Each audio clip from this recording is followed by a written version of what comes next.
ano nga rotate niya po yun sa pag-aaral niya na Nako po, mama ni Carla, may inamin at ngayon lang po lumabas ito. So ano nga ba ito? So bago natin ipagpatuloy ang ating pag-support today's video, kung bago ka pa lang sa aking channel, please subscribe, like, and pakita rin pa natin guys ang notification bell upang ma-update po tayo tuwing ako pa nag-upload patungkol sa Team Kalingap.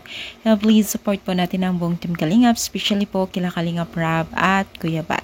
So ngayon guys, no, kung makikita po natin ang ating intro, no, so itong si Carla pala, nung hindi pa pala nakilala ang Team Kalingap, ay talagang napakataas na po ang kanyang pangarap at talagang nagpupursige pala talaga ito, no.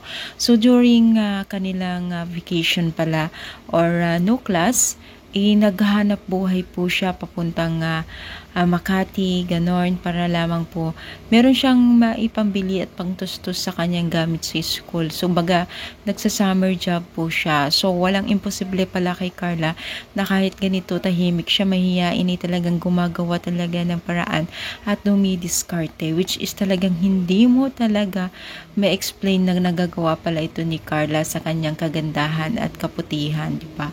Pero walang imposible at hindi mo yan makikita sa isang katawan o itsura ng isang tao kung siya po talaga ay mapupursige. So noon pa pala ay talagang itong si Carla ay madiskarte at masikap na pala itong batang ito. Kaya naman po deserve niya na nakilala niya ang Team Kalingap at matulungan po, no. At yun nga, humaani na po siya ng kanyang pagsisikap at talagang pagtsatsaga gaya po ng mga ibang beneficiaries po, no. So, sana nga tuloy-tuloy at maging humble palagi itong si Carla, no?